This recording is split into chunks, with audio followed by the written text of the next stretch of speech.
You've been lied to about emotions. Society has convinced you that caring deeply about everything, feeling everything intensely, and staying emotionally invested in every outcome is what makes you human. They've told you that emotional detachment means becoming cold, heartless, and disconnected from the world around you. But here's the truth. They don't want you to know. Emotional detachment is not about becoming cold. It's about becoming free. It's about developing the ability to observe your emotions without being controlled by them. It's about maintaining your inner peace regardless of what's happening around you. And it's about creating space between yourself and the emotional chaos that keeps most people trapped in cycles of anxiety, frustration, and despair. The most successful people in the world, the ones who seem unshakable in the face of criticism, setbacks, and chaos, have mastered this art. They care deeply about their goals, their values, and their relationships. But they don't allow their emotions to dictate their decisions. They've learned to detach from outcomes without detaching from life itself. If you've ever felt overwhelmed by your emotions, if you've made decisions you regretted because you were angry or hurt, if you've lost sleep over things beyond your control, then this audiobook will change your life. You're about to learn the difference between healthy emotional detachment and toxic emotional numbness. You'll discover how to stay connected to what matters while freeing yourself from the emotional roller coaster that keeps most people stuck. By the time you finish listening, you'll have the tools to remain calm under pressure, make better decisions, and create the kind of inner peace that no external circumstance can disturb. But most importantly, you'll learn how to do all of this while still being a warm, caring, and deeply connected human being. Chapter 1. The Deadly Trap of Emotional Reactivity. Right now, your emotions are controlling your life. You might not realize it, but every day you're making decisions based on how you feel rather than what's logical, rational, or beneficial for your long-term success. You're reacting instead of responding. You're being emotional instead of being strategic. And this single pattern is destroying your potential. Think about the last time you made a decision while angry. Maybe you sent an email you shouldn't have sent, said something you didn't mean, or quit something important because you were frustrated. Or think about the last time you avoided doing something necessary because you were afraid, anxious, or overwhelmed. These moments aren't isolated incidents. They're symptoms of a much deeper problem. You haven't learned to separate your emotions from your actions. The average person lives in a constant state of emotional reactivity. They wake up and immediately check their phone, allowing other people's posts, messages, and opinions to determine their mood for the day. They go to work and let their boss's attitude, their coworkers' comments, or their workload dictate how they feel about themselves. They come home and allow family conflicts, financial stress, or relationship issues to rob them of their peace. This is not living. This is existing as a victim of your own emotional responses, and the cost is enormous. When you're emotionally reactive, you make poor decisions. You say things you don't mean. You avoid challenges that could help you grow. You procrastinate on important tasks because they make you feel uncomfortable. You stay in situations that don't serve you because changing them feels scary. You let other people's moods and behaviors control your inner state. But here's what's even worse. Emotional reactivity creates a cycle that becomes harder and harder to break. The more you react emotionally to situations, the more your brain reinforces those neural pathways. Your nervous system becomes hypersensitive to triggers. Your default mode becomes anxiety, frustration, or overwhelm. You start to believe that this is just who you are. That you're naturally an anxious person, an angry person, or an emotional person. This is where most people get stuck. They accept their emotional reactivity as part of their personality. They say things like, "I'm just very sensitive," or "I care too much," or "I can't help how I feel." But this is a lie your brain tells you to keep you trapped. The truth is that emotional reactivity is not a personality trait. It's a habit. And like any habit, it can be changed. The problem is that most people don't know how to change it. They try to suppress their emotions, which doesn't work. They try to think positively, which is surface level at best. They try to avoid situations that trigger them, which limits their growth and potential. What they don't realize is that true emotional freedom doesn't come from controlling your emotions. It comes from detaching from them. Emotional detachment is not about becoming emotionless. It's about developing the ability to observe your emotions without being consumed by them.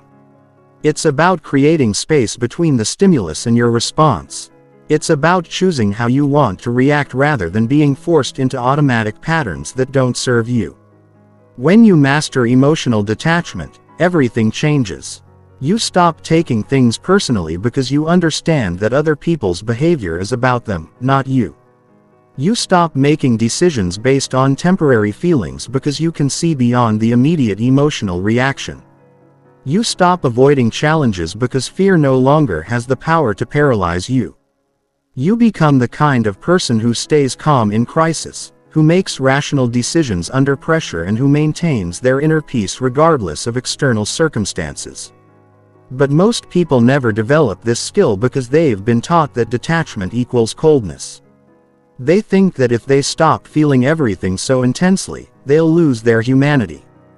They believe that emotional reactivity is a sign that they care and that detachment means they don't care about anything. This fundamental misunderstanding keeps them trapped in cycles of emotional chaos that destroy their potential and their peace. The truth is that emotional detachment actually increases your capacity for genuine connection, clear thinking, and effective action.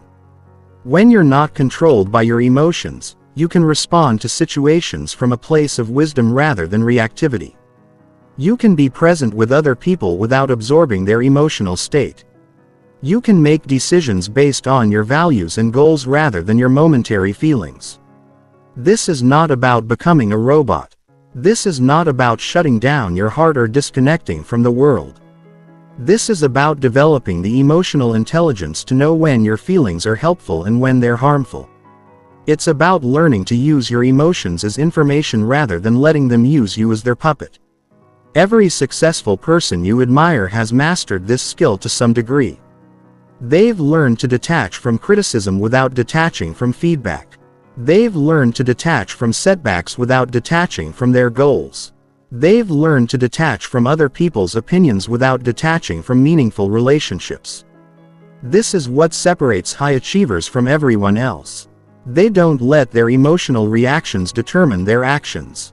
Chapter 2. Why most people confuse detachment with being cold. The biggest mistake people make when they hear about emotional detachment is thinking it means becoming cold, heartless, or disconnected from others. This misconception keeps millions of people trapped in emotional reactivity because they're afraid that developing detachment will turn them into someone they don't want to be. They imagine emotionally detached people as robotic, uncaring, and isolated from meaningful relationships. This fear is understandable because our culture has completely misrepresented what healthy emotional detachment looks like. We've been conditioned to believe that caring means suffering, that love means anxiety, and that being emotionally invested means being emotionally reactive. We see people who seem calm and composed and assume they must be cold or disconnected. We mistake emotional regulation for emotional suppression. But there's a massive difference between healthy detachment and toxic emotional numbness. Healthy detachment is about maintaining your inner peace while still being fully engaged with life. It's about caring deeply about outcomes without being destroyed when things don't go as planned. It's about loving people without trying to control them. It's about pursuing goals without your self-worth being dependent on achieving them. Toxic emotional numbness, on the other hand, is about shutting down completely. It's about avoiding feelings because they're too painful to experience. It's about disconnecting from relationships because vulnerability feels too risky. It's about giving up on goals because caring about them hurts too much. This is not detachment. This is dissociation, avoidance, and emotional suppression. The confusion between these two approaches has created a false choice in most people's minds. They think their only options are to either feel everything intensely and be emotionally reactive or to shut down completely and become cold and disconnected. They don't realize there's a third option. feeling fully while maintaining your center. Think about the calmest, most composed person you know. Chances are they're not emotionless. They're not cold or uncaring. They simply don't let their emotions control their behavior. They can be disappointed without being devastated. They can be excited without being manic. They can be concerned without being anxious.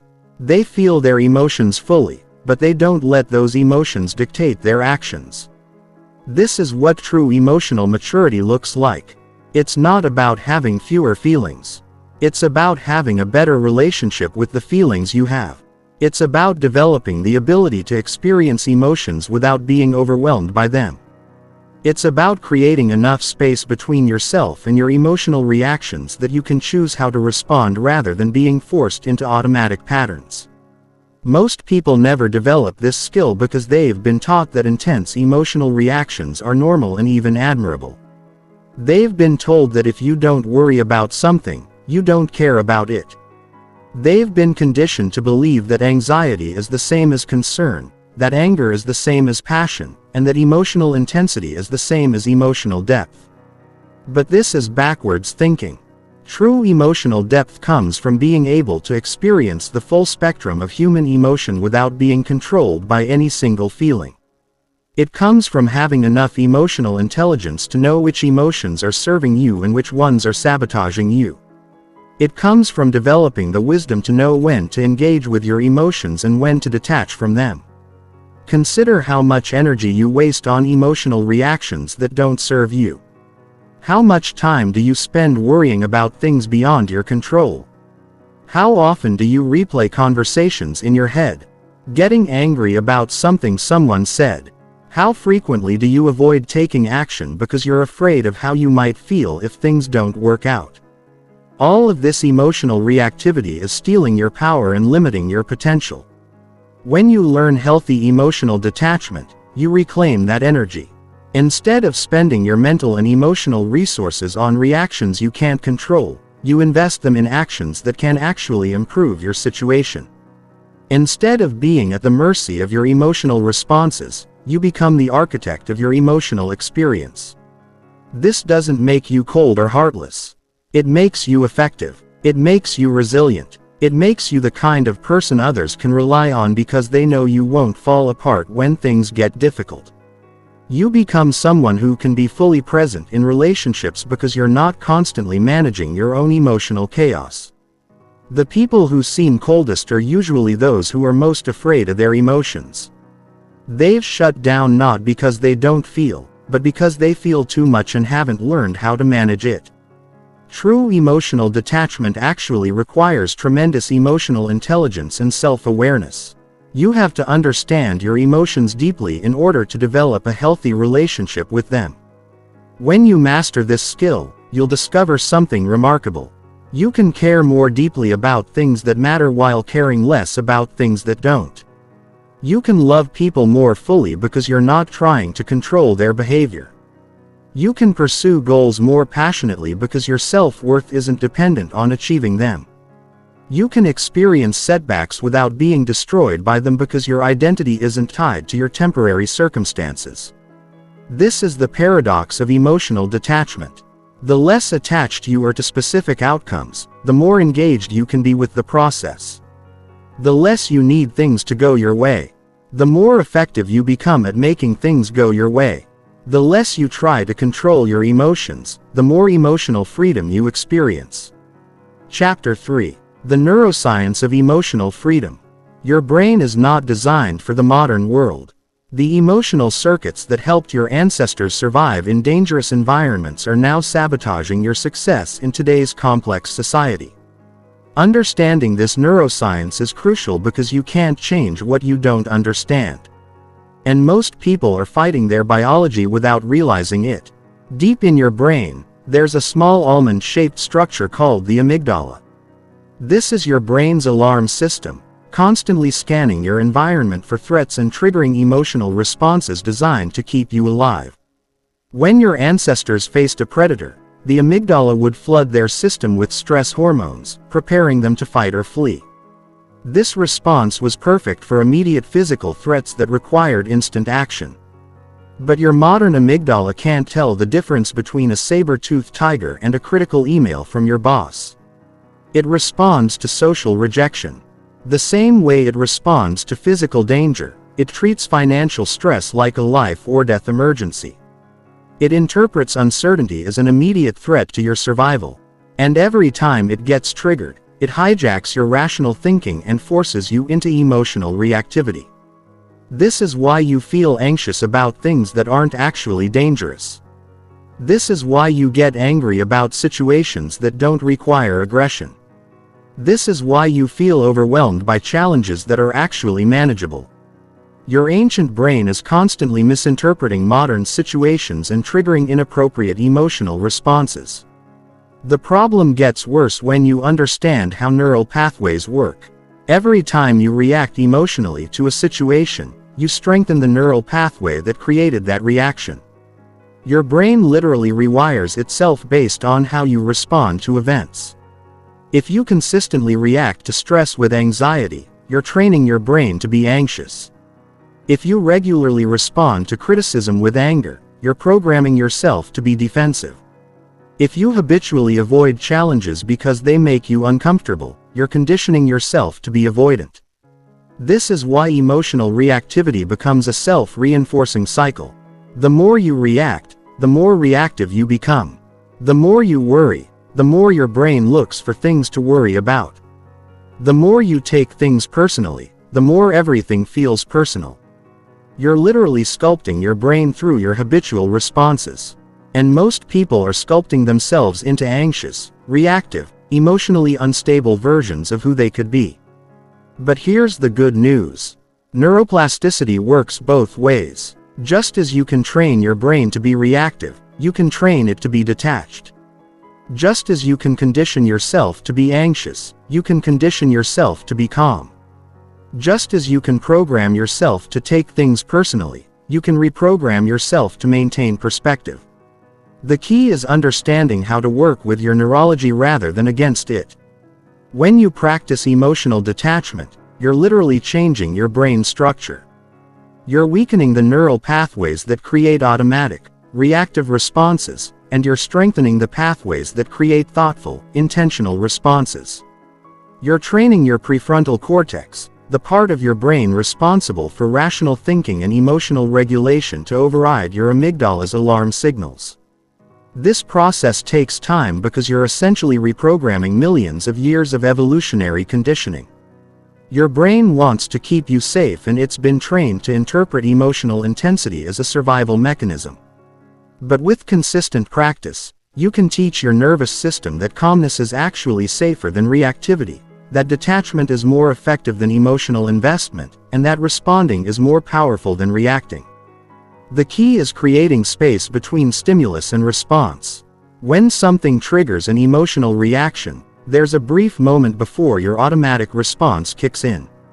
Most people never notice this moment because their reactions happen so quickly.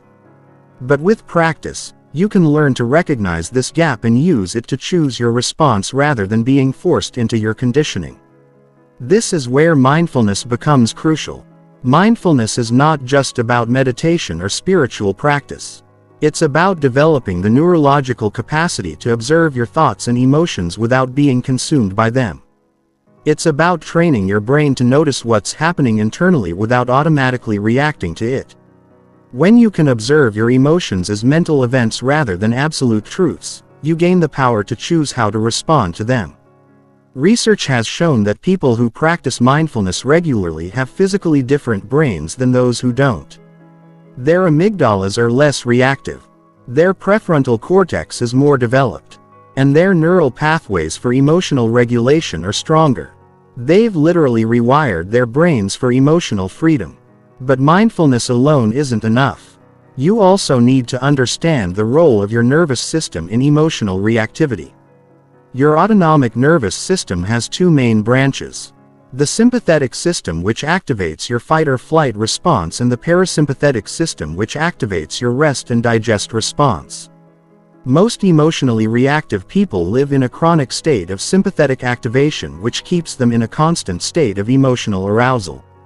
Learning to activate your parasympathetic nervous system is essential for emotional detachment. This means developing practices that signal safety to your nervous system. Deep breathing, progressive muscle relaxation, spending time in nature, engaging in creative activities, and cultivating positive social connections. When your nervous system feels safe, your amygdala calms down, and your prefrontal cortex comes back online. You can also use your understanding of neuroscience to reframe how you think about emotions. Instead of seeing emotions as facts about reality, you can learn to see them as information from your nervous system. Anxiety isn't telling you that something bad is definitely going to happen. It's telling you that your brain has detected something it interprets as a potential threat. Anger isn't telling you that someone has wronged you. It's telling you that your brain perceives a violation of your expectations or boundaries. When you understand emotions as neurological events rather than absolute truths, you can develop a healthier relationship with them. You can appreciate the information they provide without being controlled by the intensity they create. You can acknowledge their presence without letting them dictate your behavior. This scientific understanding is liberating because it removes the moral judgment from emotional reactions. You're not weak for feeling anxious. You're not bad for getting angry. You're not broken for being sensitive. You're simply experiencing the natural result of how your brain has been conditioned to respond to certain stimuli. And once you understand the conditioning, you can begin to change it. The goal isn't to eliminate emotions. Emotions provide valuable information about your internal state and your environment. The goal is to develop the neurological capacity to experience emotions without being overwhelmed by them. It's to create enough space between your emotional reactions and your behavioral responses that you can choose actions based on wisdom rather than reactivity. Chapter 4. The 3 Levels of Emotional Detachment. Not all emotional detachment is created equal. There are 3 distinct levels of detachment, each with its own characteristics, benefits, and challenges. Understanding these levels is crucial because most people either aim too low and remain trapped in reactivity, or they aim too high and become disconnected from life itself. The key is finding the level that serves your goals while maintaining your humanity. Level 1 is situational detachment. This is the most basic form of emotional detachment, and it's where most people should start. Situational detachment means developing the ability to step back from specific circumstances that trigger emotional reactions instead of being consumed by immediate frustrations, setbacks, or conflicts. You learn to view these situations with perspective and objectivity. Situational detachment doesn't require you to change your entire personality or emotional nature. It simply asks you to develop the skill of pausing before reacting to challenging circumstances. When someone criticizes your work, instead of immediately becoming defensive, you take a moment to consider whether their feedback has merit. When you encounter a setback in your goals, instead of spiraling into despair, you ask yourself what you can learn from the experience. When you face uncertainty about the future, instead of drowning in anxiety, you focus on what you can control in the present moment. This level of detachment is highly practical and immediately useful. It allows you to make better decisions under pressure, maintain your composure during conflicts, and bounce back more quickly from disappointments. You're still fully engaged with life, still caring deeply about outcomes, but you're not allowing temporary circumstances to hijack your emotional state. Most people can achieve situational detachment with consistent practice. It requires developing self-awareness about your emotional triggers, learning to recognize when you're becoming reactive, and implementing simple techniques to create space between stimulus and response. The goal isn't to never feel negative emotions, but to prevent those emotions from controlling your behavior. Level 2 is outcome detachment. This is a more advanced form of emotional freedom that requires you to separate your emotional well-being from the results of your efforts. Outcome detachment means caring deeply about your goals and working intensely toward them while simultaneously being at peace with whatever happens. This level of detachment is more challenging because it goes against our natural tendency to tie our self-worth to our achievements. Most people derive their sense of identity from their successes and failures. They feel good about themselves when things go well and terrible about themselves when things go poorly. This creates an emotional roller coaster that makes it impossible to maintain inner peace. Outcome detachment requires you to find your sense of worth in your effort and intention rather than your results. You measure success by whether you showed up fully, whether you gave your best effort, and whether you acted in alignment with your values. The actual outcomes become secondary to the process of becoming the person you want to be. This doesn't mean becoming passive or lowering your standards. People who master outcome detachment often achieve more than those who are emotionally attached to results because they're not paralyzed by fear of failure. They can take bigger risks, persist longer through setbacks, and maintain their motivation even when progress is slow. They understand that attachment to outcomes actually interferes with achieving those outcomes. Outcome detachment is particularly powerful in areas like relationships, career advancement, and creative pursuits. When you're not desperately attached to being loved by a specific person, you become more attractive because you're not needy or controlling. When you're not frantically trying to get promoted, you can focus on doing excellent work instead of playing political games. When you're not obsessed with how your creative work will be received, you can focus on authentic expression instead of trying to please everyone. Level 3 is existential detachment.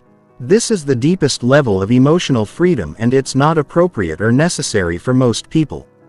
Existential detachment involves stepping back from the entire drama of human existence and viewing life from a cosmic or spiritual perspective.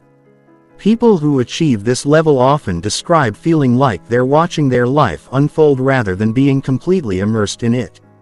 Existential detachment can be profoundly peaceful, but it can also lead to disconnection from normal human experiences. People at this level may struggle to engage with everyday concerns that seem trivial from their expanded perspective. They may find it difficult to maintain motivation for conventional goals or to relate to people who are caught up in what they perceive as meaningless dramas. This level of detachment is often the result of spiritual practice, psychedelic experiences, or profound life changes that shift someone's entire worldview. While it can provide tremendous inner peace and wisdom, it can also create challenges in navigating practical life requirements and maintaining close relationships. For most people, Level 2 outcome detachment is the optimal target. It provides the emotional freedom and inner peace that make life more enjoyable while maintaining the engagement and motivation necessary for achievement and connection.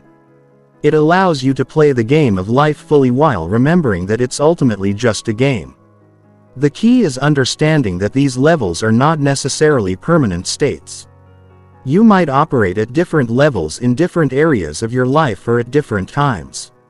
You might be completely detached from your career outcomes while remaining emotionally invested in your family relationships. You might practice situational detachment during stressful periods while developing outcome detachment as a long-term goal. The progression through these levels is not linear. You might experience glimpses of outcome detachment during meditation or moments of crisis.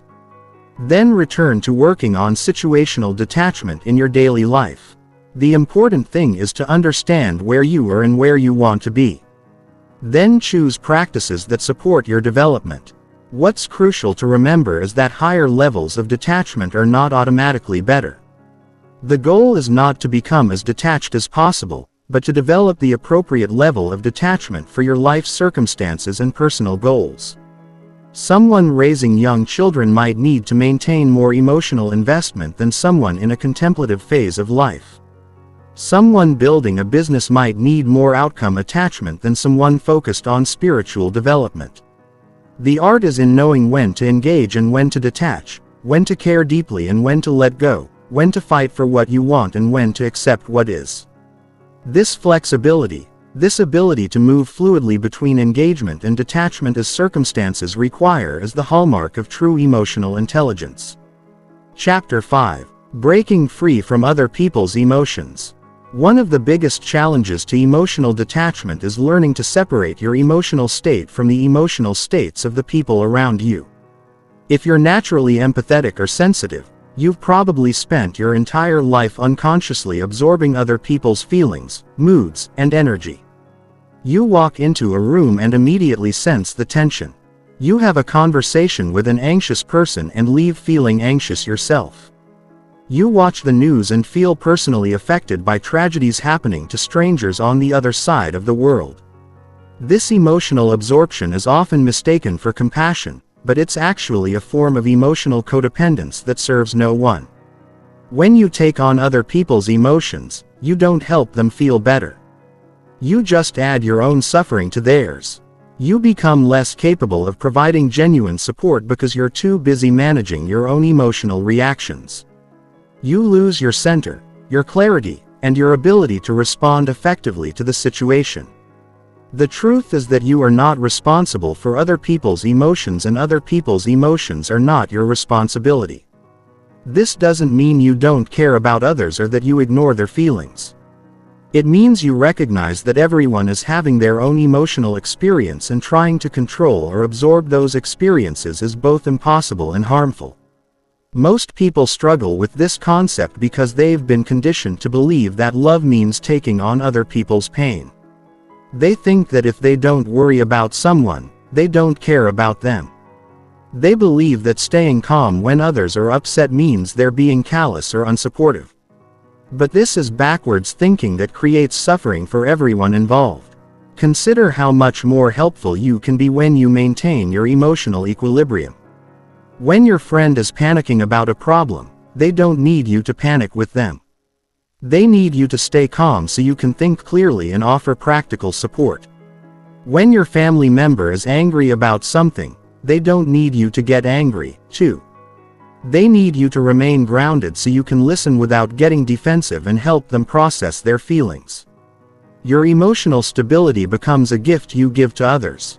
It creates a safe space where people can feel their emotions fully without fear that they'll overwhelm you or push you away. It allows you to be truly present with someone's pain without being consumed by it. It gives you the clarity to know when to offer advice, when to just listen, and when to set boundaries. But breaking free from emotional absorption requires more than just intellectual understanding.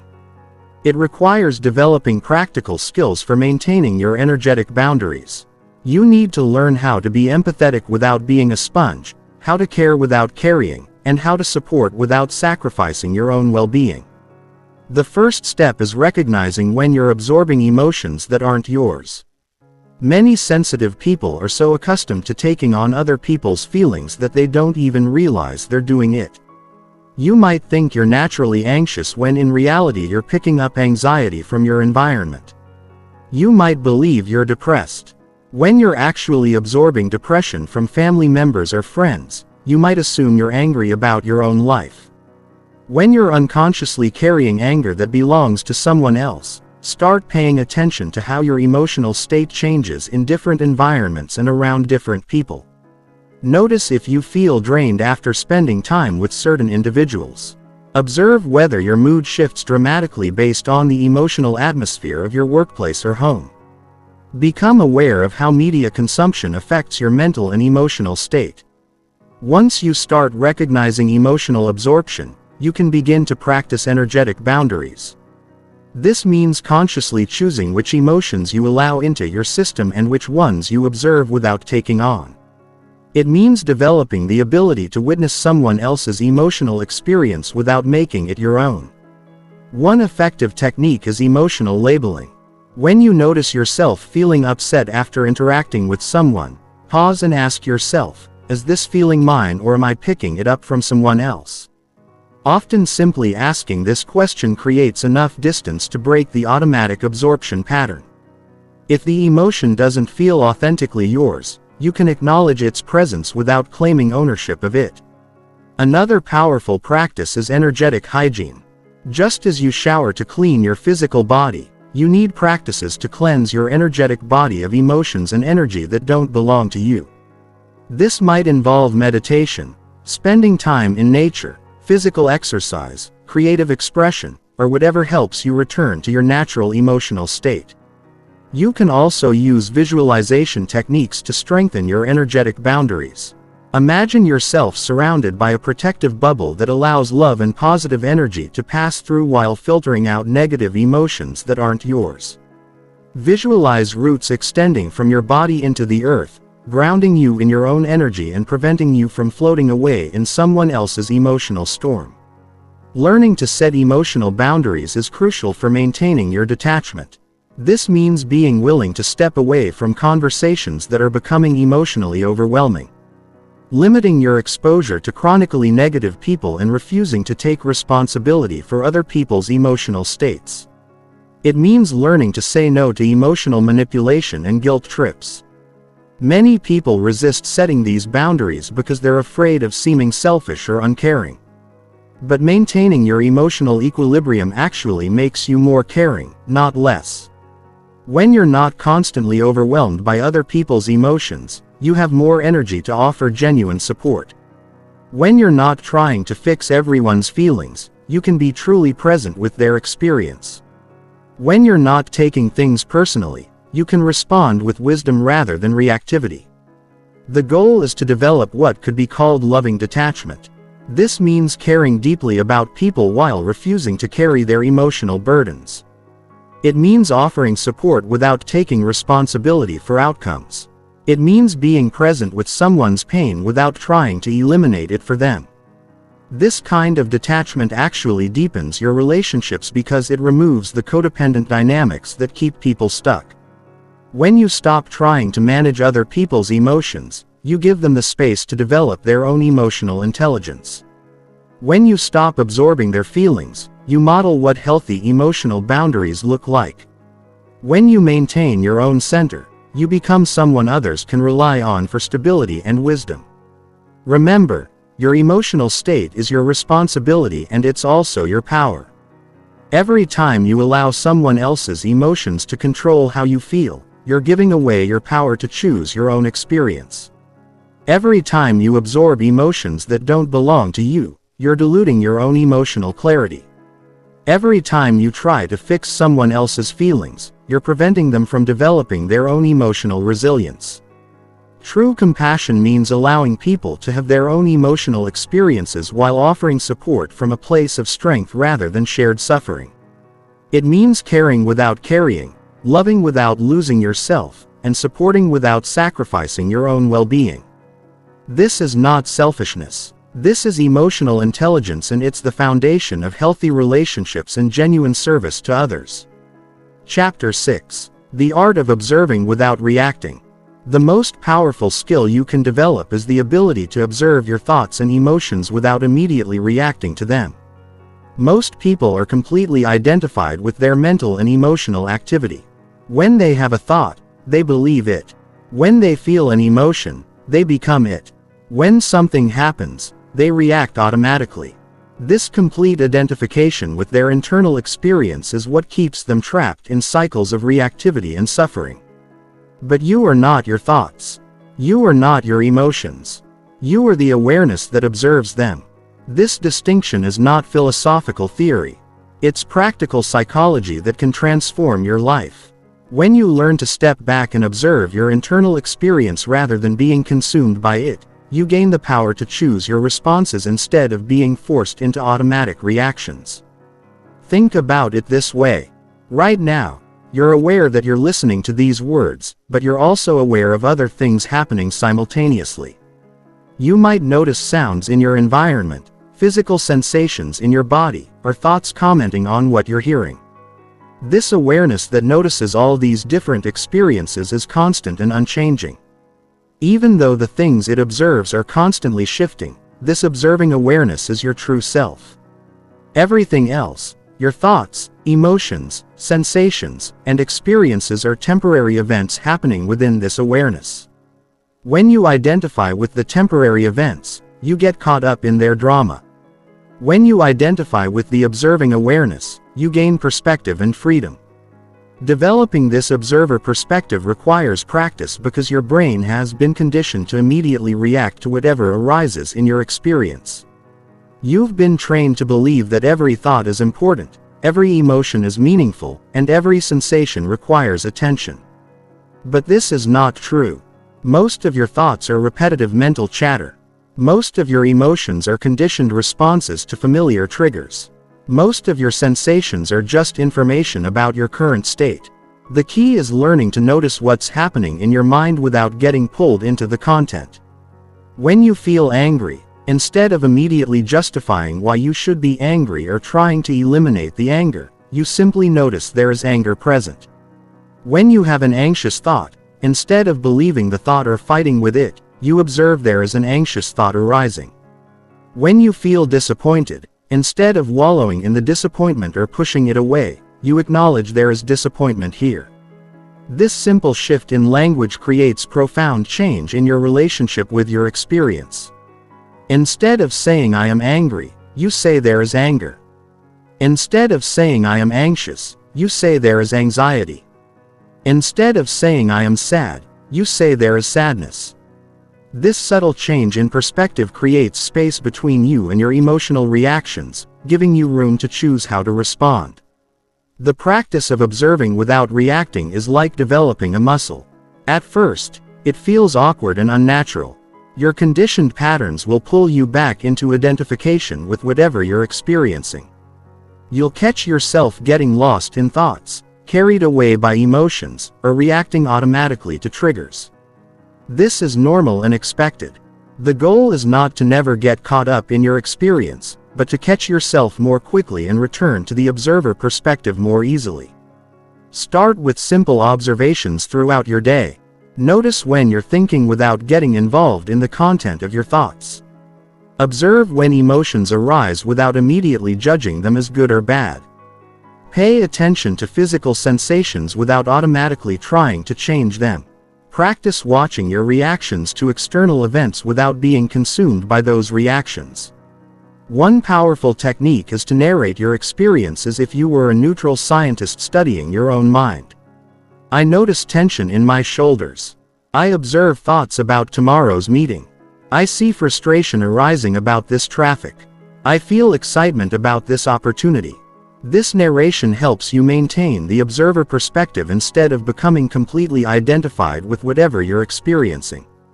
Another effective practice is to ask yourself questions that shift you into observer mode.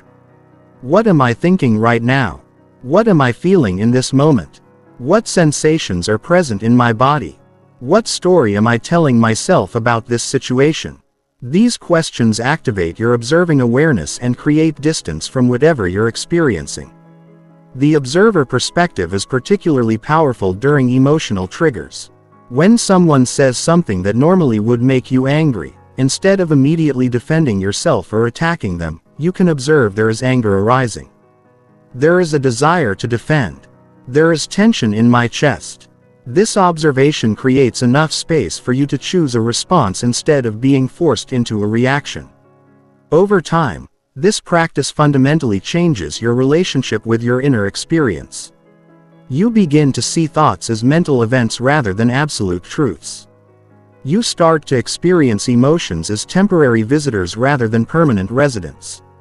You recognize sensations as information rather than commands. You realize that you can observe all of these experiences without being controlled by any of them. This doesn't mean you become passive or indifferent to your experience. You still feel fully and think clearly. The difference is that you're no longer at the mercy of whatever arises in your awareness. You can engage with thoughts that are useful and let go of thoughts that aren't. You can feel emotions fully without being overwhelmed by them. You can respond to sensations appropriately without being compulsive about them. The observer perspective also reveals something profound about the nature of your problems. Most of your suffering comes not from what happens to you, but from your resistance to what happens to you. When you observe your experience without immediately judging it or trying to change it, you often discover that the experience itself is manageable. It's your reaction to the experience that creates the suffering. This practice is the foundation of all emotional detachment because it gives you access to the part of yourself that remains calm and centered regardless of what's happening around you or within you. This observing awareness never gets angry, anxious, or depressed. It simply witnesses whatever arises with complete equanimity. The more you identify with this awareness rather than with your temporary experiences, the more unshakable your inner peace becomes. Chapter 7. How to detach from outcomes without losing motivation. One of the biggest misconceptions about emotional detachment is that it requires you to stop caring about results or to lower your standards for success. People fear that if they detach from outcomes, they'll become lazy, unmotivated, or willing to accept mediocrity. This fear keeps them trapped in anxiety-driven achievement cycles where their self-worth depends entirely on external results. But true outcome detachment actually increases your effectiveness rather than decreasing it. When you're not desperately attached to specific results, you can focus completely on the process of achieving those results. When you're not paralyzed by fear of failure, you can take bigger risks and bounce back more quickly from setbacks. When you're not consumed by anxiety about whether things will work out, you can bring your full attention and creativity to the task at hand. The key is understanding the difference between caring and attachment. Caring means you value something and you're willing to invest effort in achieving it. Attachment means your emotional well-being depends on getting the specific result you want. You can care deeply about your goals while remaining detached from whether you achieve them exactly as planned. Think about the most successful people you know or admire. They typically share certain characteristics. They work incredibly hard toward their goals, but they don't fall apart when things don't go as expected. They care deeply about their vision, but they're flexible about the path to get there. They're highly motivated by their mission, but their self-worth isn't destroyed by temporary setbacks. This is outcome detachment in action. Outcome detachment begins with recognizing that you can only control your effort, not your results. You can control how much time you invest, how much energy you bring, how much skill you develop, and how much persistence you demonstrate. You cannot control market conditions, other people's decisions, timing, luck, or countless other variables that influence outcomes. When you try to control results directly, you waste enormous energy on things outside your influence while neglecting the things you can actually control. This doesn't mean you become passive about your goals. It means you become more strategic about where you focus your attention instead of obsessing about whether you'll get the promotion. You focus on doing excellent work and developing the skills that make you promotable instead of worrying about whether someone will love you back. You focus on becoming the kind of person who attracts healthy relationships. Instead of stressing about whether your business will succeed, you focus on providing value to customers and adapting based on feedback. The paradox is that the more attached you are to outcomes, the less likely you are to achieve them. Attachment creates anxiety and anxiety interferes with performance. Attachment makes you risk-averse and meaningful success requires taking calculated risks. Attachment makes you focus on short-term results instead of long-term development. Attachment makes you try to control things you can't control while neglecting things you can control. Detachment, on the other hand, keeps you focused on the process rather than the outcome. It allows you to maintain perspective during setbacks and to stay grounded during successes. It enables you to learn from failures instead of being destroyed by them. It gives you the emotional freedom to persist when results are slow to come. To develop outcome detachment, start by redefining how you measure success.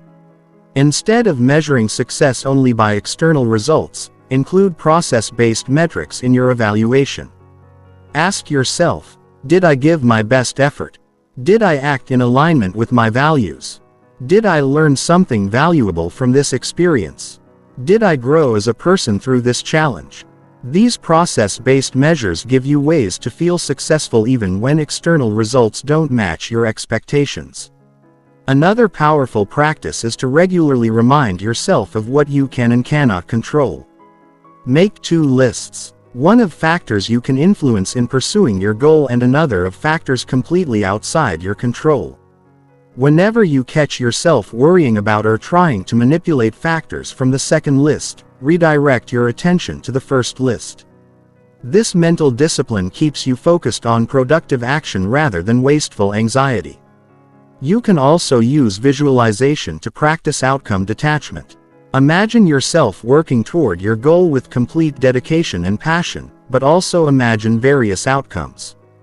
Complete success, partial success, failure, and everything in between. See yourself responding to each scenario with equanimity and wisdom. This mental rehearsal prepares you to maintain your center regardless of what actually happens. Outcome detachment also requires developing a longer-term perspective on success and failure. Most outcomes that seem crucial in the moment turn out to be far less significant in the context of your entire life. The job you didn't get might lead to a better opportunity. The relationship that ended might clear the path for a more compatible partner. The business that failed might teach you lessons essential for your next venture. This perspective doesn't minimize the real challenges and disappointments of not getting what you want. It simply helps you maintain hope and motivation even when current results are discouraging. It reminds you that your path to fulfillment rarely follows a straight line and that apparent setbacks are often redirections towards something better. One of the most liberating aspects of outcome detachment is that it frees you to enjoy the journey rather than postponing happiness until you reach your destination.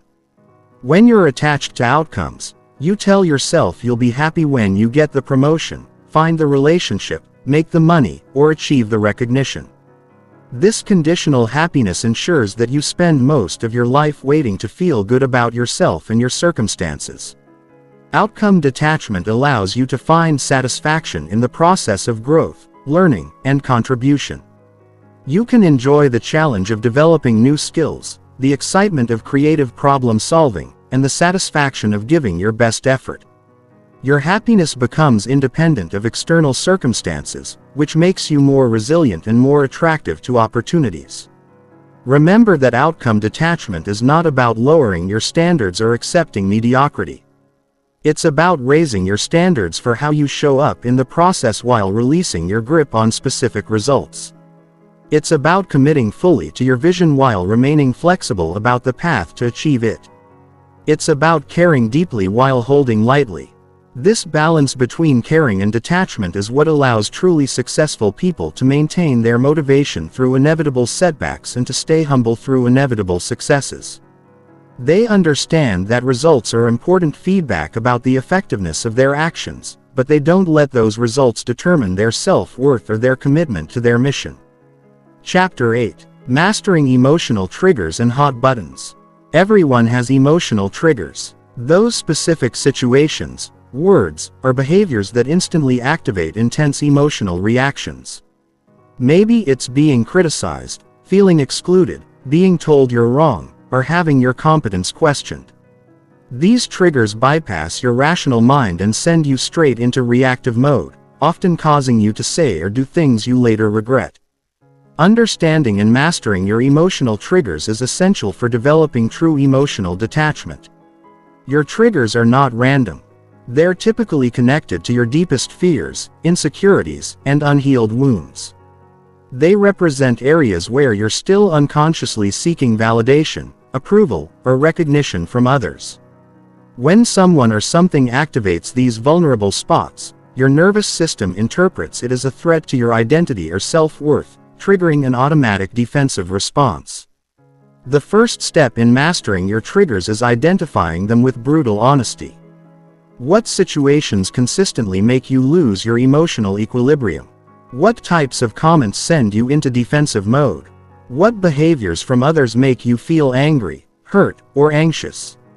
What circumstances cause you to react in ways that don't align with your values or goals? Many people avoid this self-examination because it requires acknowledging their vulnerabilities. It's easier to blame other people for making you feel certain ways than to take responsibility for your own emotional reactions. But until you own your triggers, they will continue to control you. Until you understand what activates your defensive patterns, you'll remain at the mercy of anyone who knowingly or unknowingly pushes your buttons. Once you've identified your triggers, the next step is understanding their origins. Most triggers are rooted in past experiences where you felt threatened, diminished, or invalidated. Maybe you were criticized harshly as a child. So now any feedback feels like an attack. Maybe you were excluded from social groups. So now feeling left out activates deep insecurity. Maybe you were made to feel incompetent. So now having your abilities questioned sends you into defensive mode. Understanding the origin of your triggers doesn't excuse your reactive behavior. But it does help you respond with compassion rather than judgment when they get activated. It also helps you realize that your triggers are often about the past rather than the present situation. When someone questions your decision, you might be reacting to childhood experiences of having your judgment dismissed rather than to the current conversation. The goal is not to eliminate your triggers entirely. That's neither realistic nor necessary.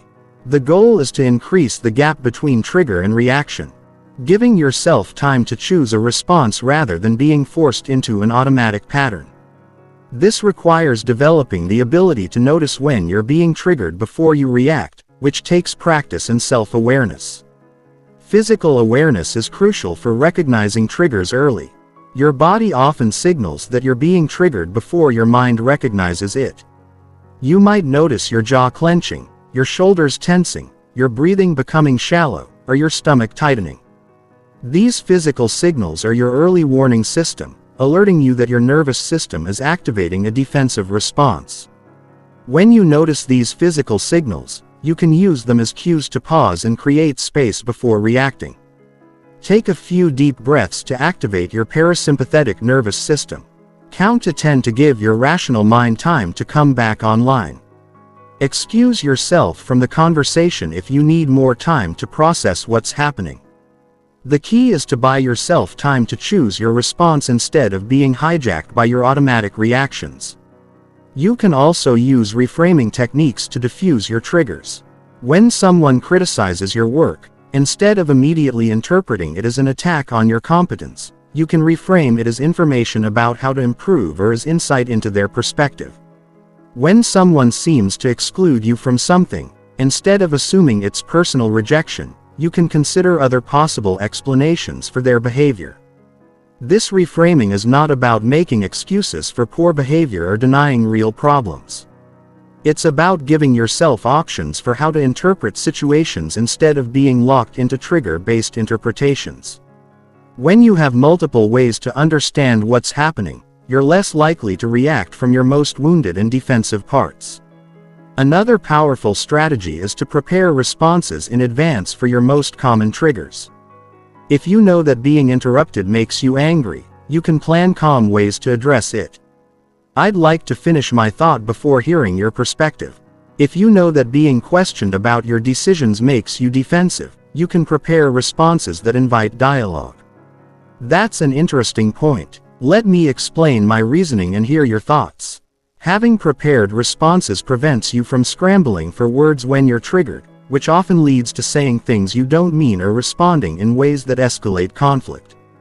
When you've thought through how you want to handle common trigger situations, you can respond from your values rather than your wounds. It's also important to recognize that other people's behavior often says more about them than about you. When someone is critical, dismissive, or aggressive, they're usually expressing their own stress, insecurity, or pain rather than making accurate assessments about your worth or abilities.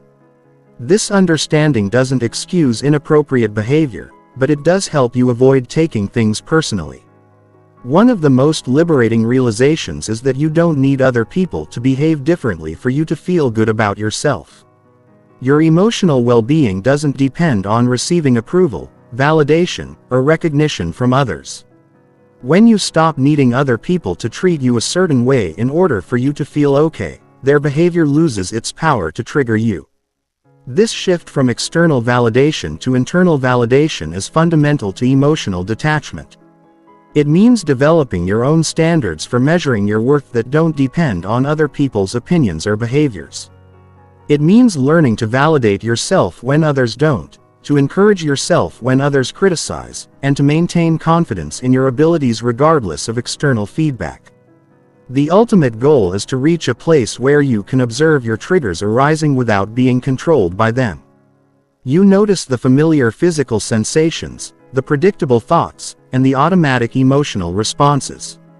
But you don't identify with them or let them dictate your behavior. You see them as conditioned patterns from your past rather than accurate information about your current situation. This level of trigger mastery doesn't happen overnight. It requires consistent practice, self-compassion, and patience with yourself as you develop new response patterns. But every time you catch yourself before reacting, every time you choose a thoughtful response over an automatic reaction, you're rewiring your nervous system for greater emotional freedom. Remember that mastering your triggers is not about becoming passive or allowing others to treat you poorly. It's about responding to challenging situations from your strength rather than your wounds, from your wisdom rather than your reactivity, and from your values rather than your conditioning. When you're no longer controlled by your triggers, you become truly free to choose how you want to show up in any situation. Chapter 9. The Power of Perspective Shifting. Your emotional reactions are not caused by what happens to you. They're caused by how you interpret what happens to you. This single insight is one of the most powerful tools for developing emotional detachment because it reveals that you have far more control over your emotional experience than you might realize. Every situation can be interpreted in multiple ways, and the interpretation you choose determines your emotional response. Most people believe their interpretations of events are objective facts rather than subjective choices. When someone doesn't return their call, they automatically conclude they're being ignored or rejected. When they receive feedback at work, they immediately assume it means they're incompetent. When their plans don't work out, they instantly decide it means they're unlucky or incapable. These interpretations feel so automatic and obvious that they don't realize they're choosing them. But every interpretation is a choice, even when it doesn't feel like one.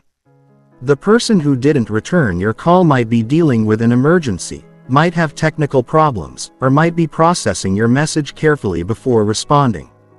The feedback you received might indicate growth opportunities, might reflect your supervisor's communication style, or might reveal organizational priorities you weren't aware of. Your plans that didn't work out might be protecting you from problems you couldn't see, might be redirecting you toward better opportunities, or might be teaching you valuable lessons about adaptability. None of these alternative interpretations might be correct, but they're all possible. The point is that you have options for how to understand what happens to you. And the option you choose dramatically affects how you feel about the situation. When you realize you're choosing your interpretations, you gain the power to choose interpretations that serve you rather than ones that cause unnecessary suffering. This doesn't mean practicing positive thinking or denying reality. It means recognizing that reality is more complex than your initial interpretations suggest. It means acknowledging that you might not have all the information needed to draw accurate conclusions. It means staying open to multiple possible explanations for why things happen the way they do. One powerful perspective shifting technique is to ask yourself, what else could this mean? When you catch yourself making negative interpretations about situations, pause and brainstorm at least 3 alternative explanations. This simple exercise breaks you out of tunnel vision and reminds you that your first interpretation is just one possibility among many. Another effective approach is to consider how someone you admire would interpret the situation. How would a wise mentor, a successful role model, or a spiritually mature person understand what you're experiencing? What perspective would allow them to remain calm and centered in similar circumstances? This mental exercise helps you access higher-level thinking instead of being trapped in reactive interpretations. You can also practice temporal perspective shifting by asking how you'll view this situation in different time frames. How important will this seem in 1 week, 1 month, 1 year, 5 years? This exercise often reveals that situations that feel catastrophic in the moment are actually minor blips in the larger context of your life. It helps you maintain proportion and avoid emotional overwhelm about temporary circumstances. Perspective shifting is particularly powerful for dealing with other people's behavior. When someone acts in ways that trigger your defensiveness, try to understand their behavior from their perspective. What might they be feeling or experiencing that would lead them to act this way? What pressures, fears, or needs might be driving their behavior? This doesn't excuse inappropriate behavior, but it helps you avoid taking things personally and allows you to respond with wisdom rather than reactivity. One of the most transformative perspective shifts is moving from victim consciousness to creator consciousness. Victim consciousness interprets challenges as things happening to you that you have no control over. Creator consciousness interprets challenges as opportunities to grow, learn, and develop resilience. Victim consciousness focuses on what you can't control and feels powerless. Creator consciousness focuses on what you can influence and takes responsibility for your response. This shift doesn't mean blaming yourself for things outside your control or pretending that genuine hardships aren't difficult. It means recognizing that regardless of what happens to you, you always have the power to choose your response. You can't always control what occurs in your life, but you can always control what it means to you and how you let it affect you. Another powerful reframe is moving from scarcity thinking to abundance thinking. Scarcity thinking interprets setbacks as evidence that there aren't enough opportunities, that success is limited, or that you're running out of time. Abundance thinking sees setbacks as course corrections, recognizes that opportunities are constantly emerging and trusts that persistence and adaptation lead to eventual success when you didn't get the job you wanted. Scarcity thinking says there are no good opportunities left and you'll never find work you love. Abundance thinking says this frees you to find an even better fit and that the right opportunity is still coming when a relationship ends. Scarcity thinking says you'll never find love again and there's something wrong with you. Abundance thinking says you've learned valuable lessons about compatibility and you're now more prepared for a healthy relationship. You can also practice philosophical perspective shifting by considering different wisdom traditions' approaches to challenges. How would a Stoic philosopher view your current difficulties?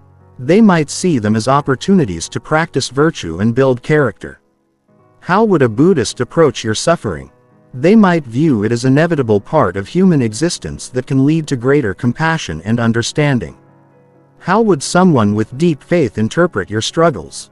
They might see them as part of a larger plan that you can't fully understand yet. The goal is not to find the right perspective, but to realize that you have options when you're stuck in one interpretation that's causing you suffering. Exploring alternative perspectives can free you from that suffering. When you're feeling hopeless about a situation, shifting to a different viewpoint can restore your sense of possibility and agency. Perspective shifting becomes easier with practice because it's essentially a form of mental flexibility training. The more you consciously choose different interpretations, the more natural it becomes to see situations from multiple angles. You develop what could be called interpretive agility that prevents you from getting stuck in rigid suffering-inducing viewpoints. This skill is invaluable for maintaining emotional detachment because it prevents you from being trapped by limiting interpretations of your experience. When you realize that your emotional reactions are based on interpretations you're choosing, you gain tremendous power over your emotional state. You become the author of your own experience rather than the victim of circumstances and other people's behavior. Chapter 10. Building Unshakable Inner Peace. Inner peace is not the absence of challenges, conflicts, or difficulties. It's the presence of an unshakable center that remains calm regardless of what's happening around you. Most people think they'll find peace when their external circumstances improve, when their problems are solved, or when everyone in their life behaves the way they want. But this approach to peace is conditional and fragile because it depends on controlling things outside your influence. True inner peace is unconditional. It exists independently of your circumstances, relationships, achievements, or external validation. It's a state of being that you can access regardless of what's happening in your life. This kind of peace is not passive resignation or emotional numbness. It's an active state of centered awareness that allows you to remain grounded while fully engaging with life's challenges and opportunities. Building unshakable inner peace requires understanding that peace is your natural state. Beneath all the mental chatter, emotional reactivity and external drama, there exists a part of you that is always calm, always whole and always at peace. This peaceful essence is not something you need to create or achieve. It's something you need to uncover by removing the layers of conditioning, reactivity, and identification that obscure it. Your thinking mind is the primary obstacle to accessing this natural peace. Your mind is constantly generating thoughts, judgments, stories, and interpretations about your experience. It's analyzing the past, planning for the future, and commenting on the present. This mental activity is not inherently problematic, but when you identify completely with your thoughts, they disturb your peace. The key is learning to use your mind as a tool rather than being used by it. This means developing the ability to think when thinking is helpful and to be still when stillness is more appropriate. It means recognizing that thoughts are mental events occurring within your awareness rather than absolute truths about reality. When you can observe your thoughts without being consumed by them, you regain access to the peace that exists beneath the mental noise. Emotional reactivity is another major disturbance to inner peace. When you're constantly reacting to internal and external triggers, you live in a perpetual state of agitation. Every emotion feels urgent and important. Every situation seems to require an immediate emotional response. Every challenge feels like a threat to your well-being. This reactive mode makes sustainable peace impossible because you're always responding to the latest emotional emergency. Developing emotional detachment, as we've discussed throughout this audiobook, is essential for inner peace. When you can observe emotions without being controlled by them, when you can feel without being overwhelmed, and when you can respond rather than react, you create space for peace to emerge naturally. Emotions become information rather than commands. Temporary visitors rather than permanent residents. Another crucial element of inner peace is accepting what you cannot control. Much of your mental and emotional energy is wasted on trying to control outcomes, other people's behavior, and external circumstances that are completely outside your influence. This futile effort to control the uncontrollable creates constant frustration, anxiety, and agitation. Peace comes from focusing your energy on what you can actually influence. Your thoughts, your responses, your choices, and your actions. When you stop fighting reality and start working with it, you free up enormous amounts of energy that can be redirected toward creating positive change in areas where you do have power. This acceptance does not mean passive resignation or giving up on your goals. It means distinguishing between what you can influence and what you cannot, then putting your energy where it can be most effective. It means caring deeply about your vision while holding loosely to specific outcomes. It means doing your best while being at peace with whatever results. Cultivating present moment awareness is fundamental to inner peace because peace only exists in the present. Your mind creates suffering by dwelling on past events that cannot be changed or worrying about future scenarios that may never occur. When you bring your attention fully into the current moment, you discover that right now in this instant you are okay. Whatever challenges you're facing, whatever problems you need to solve, whatever goals you're pursuing, you are safe and whole in this moment. This doesn't mean ignoring practical planning for the future or learning from past experiences. It means recognizing that your actual life is happening right now and this moment is the only one where you can experience peace, make changes or take action.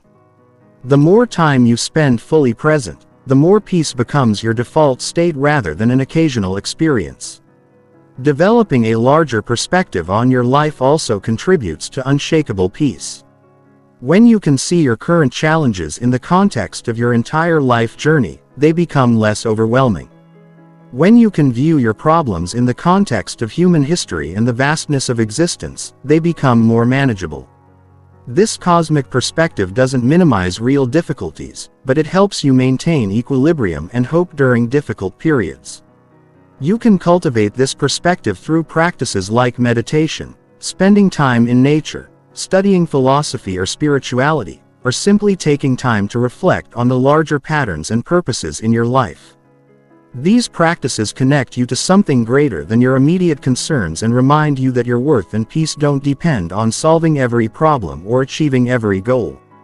Creating supportive practices and environments is also essential for maintaining inner peace. This might include regular meditation, prayer or quiet reflection. It might involve spending time in peaceful natural settings, engaging with inspiring books or teachings, or connecting with people who embody the peace you want to develop. It might mean limiting exposure to constantly stimulating media, toxic relationships, or unnecessarily stressful environments. These practices and environmental choices are not about avoiding life's challenges, but about creating a strong foundation of peace that you can draw upon when difficulties arise. When you regularly connect with your peaceful center during calm periods, it becomes easier to access during stressful times. Inner peace is ultimately about coming home to yourself. It's about discovering that everything you've been seeking outside yourself, validation, security, happiness, love already exists within you. It's about realizing that your peace doesn't depend on getting what you want, but on wanting what you have. It's about understanding that you are already complete, already worthy, and already whole regardless of your external circumstances or achievements. This inner peace is not a destination you reach, but a way of being you can choose in each moment. It's available to you right now, regardless of what problems you're facing or what goals you're pursuing. It's your birthright, your natural state, and your greatest gift to yourself and others. When you embody this peace, you become a source of stability and wisdom in a chaotic world. And you demonstrate what's possible when someone learns to live from their center rather than their circumstances. Chapter 11. Detached decision-making under pressure. The quality of your decisions determines the quality of your life. Yet most people make their most important choices while under the influence of intense emotions, social pressure, or reactive thinking.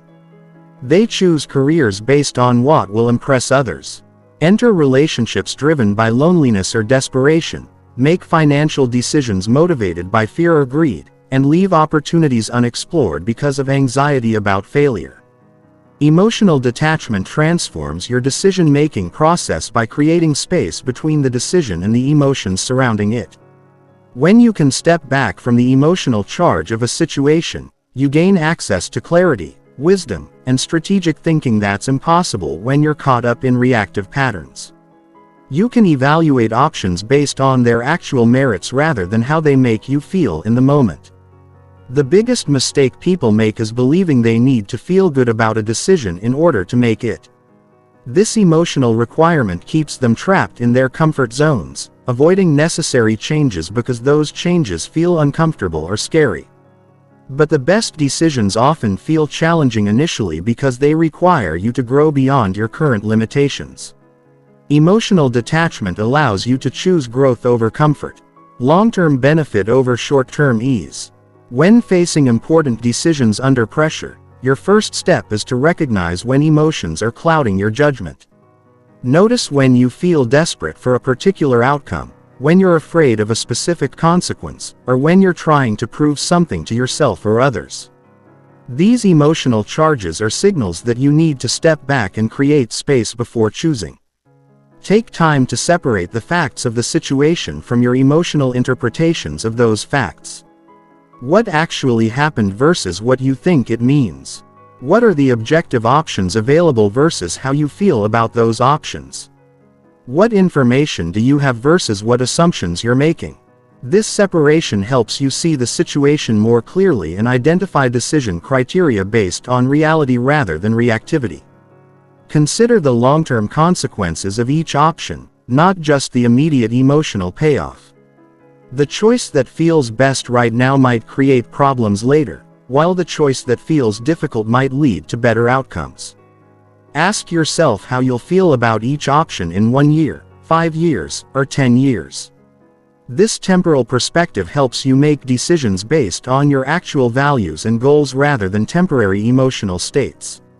Remove social pressure from your decision-making process by asking what you would choose if no one else would ever know about your decision. What would you do if you didn't have to explain your choice to family, friends, or colleagues? What option would you select if you weren't trying to maintain a particular image or meet others' expectations? This exercise reveals your authentic preferences beneath social conditioning. Practice worst-case scenario thinking to reduce fear-based decision for each option you're considering. Imagine the worst possible outcome and ask yourself if you could handle it. Often you'll discover that even the worst-case scenarios are manageable, which reduces the emotional intensity surrounding the decision. When you're not paralyzed by fear of the worst outcome, you can evaluate options more rationally. Also consider best-case scenario thinking to ensure you're not being overly conservative. What could happen if everything goes better than expected? Are you limiting your potential by choosing safe options that offer little upside? Sometimes fear disguises itself as practical thinking, keeping you from pursuing opportunities that could significantly improve your life. Use decision criteria that align with your values rather than your emotions. Before evaluating specific options, clarify what factors are most important to you. Financial security, creative fulfillment, family time, personal growth, social impact, or other priorities. Then evaluate each option against these criteria rather than against how they make you feel. This systematic approach removes much of the emotional confusion from complex decisions. When possible, make important decisions when you're in a calm, centered state rather than when you're stressed, excited, or reactive. Sleep on major choices when time allows. Discuss options with trusted advisors who can provide perspective without agenda. Take breaks from thinking about the decision to let your unconscious mind process the information.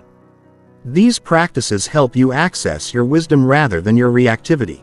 Practice making small decisions from a detached perspective. To build your skill for larger choices when choosing what to eat, what to wear, or how to spend your free time. Notice when emotions or social pressure influence your choices and practice stepping back to consider what actually serves you best. This daily practice strengthens your ability to detach from emotional reactions when making bigger decisions. Learn to distinguish between intuition and emotional reaction. Intuition often feels quiet, clear, and aligned with your deeper knowing. Emotional reactions feel urgent, desperate, or driven by trying to avoid or obtain something. Intuition points toward growth and authenticity. Emotional reactions point toward comfort and validation. Developing this discernment helps you use your inner guidance without being hijacked by reactive patterns. Accept that no decision is perfect and that some uncertainty is always involved. Perfectionism in decision is actually a form of emotional attachment that keeps you stuck in analysis paralysis. Sometimes the best choice is simply to choose something and remain flexible enough to adapt as new information becomes available. Detachment allows you to make decisions with the information you have while remaining open to course corrections. Remember that you can usually recover from a poor decision, but you can't recover time lost to indecision. Most choices are reversible or adjustable if they don't work out as planned. But the opportunity cost of not deciding, of remaining stuck in limbo while trying to guarantee the perfect outcome often exceeds the cost of making an imperfect choice and adapting as needed. The goal is not to become an emotionless decision-making machine, but to ensure that your emotions inform your choices rather than control them. Your feelings provide valuable information about your needs, values, and preferences. But they shouldn't be the primary driver of important decisions, especially when you're under pressure or facing significant life changes. When you master detached decision-making, you gain tremendous confidence in your ability to navigate life's challenges. You stop avoiding difficult choices because you trust your ability to handle whatever consequences arise. You stop overthinking every option because you know you can adapt and adjust as circumstances change. You become the kind of person who moves forward decisively while remaining flexible and responsive to new information.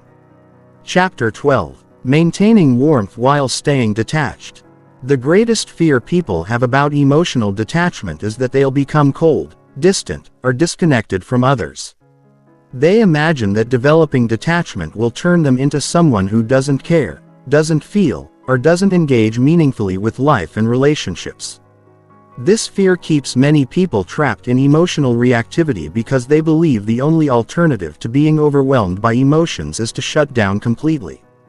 But there's a crucial distinction between emotional detachment and emotional disconnection. Detachment is about not being controlled by emotions while still experiencing them fully. Disconnection is about shutting down emotionally to avoid feeling anything at all. Detachment allows you to love without possessiveness, care without anxiety, and engage without attachment to specific outcomes. Disconnection creates isolation, numbness, and an inability to form meaningful relationships. True emotional detachment actually increases your capacity for genuine warmth and connection because it removes the barriers that prevent authentic intimacy. When you're not desperately seeking validation, approval, or emotional regulation from others, you can show up more fully in relationships. When you're not trying to control other people's responses to maintain your own emotional stability, you can love them more freely. When you're not taking everything personally, you can be more present with their actual experience rather than being consumed by your reactions to their experience. The key to maintaining warmth while staying detached is understanding that love and attachment are not the same thing. Love is a state of appreciation, care, and connection that flows freely without conditions. Attachment is a form of emotional dependency that seeks to control or possess the object of your affection. Love wants the best for the other person, even if it doesn't serve your immediate interests. Attachment wants the other person to behave in ways that make you feel secure, valued, or comfortable.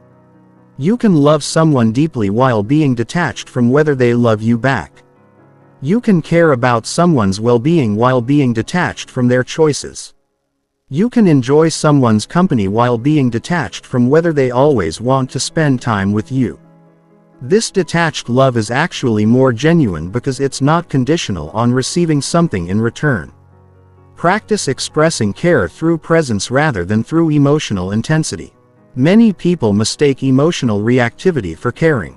They think that worrying about someone proves love, that getting upset about their problems shows concern, or that trying to fix their issues demonstrates care.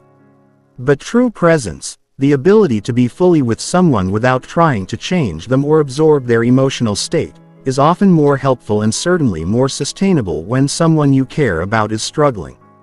Instead of joining them in their emotional turmoil, offer them the gift of your calm presence. Listen without immediately trying to solve their problems. Acknowledge their experience without taking responsibility for their feelings. Provide support without taking over their healing process.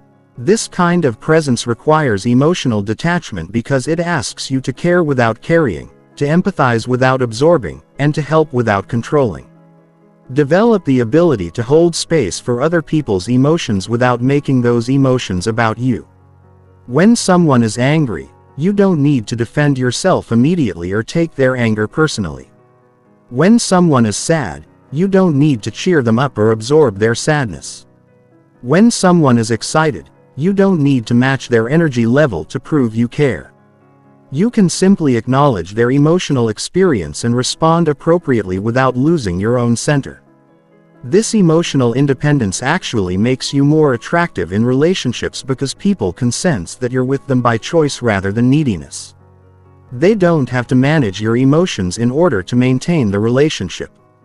They don't have to be someone they're not to keep you happy. They can be authentic around you because they know you won't fall apart if they're having a difficult day or won't leave if they don't constantly validate you.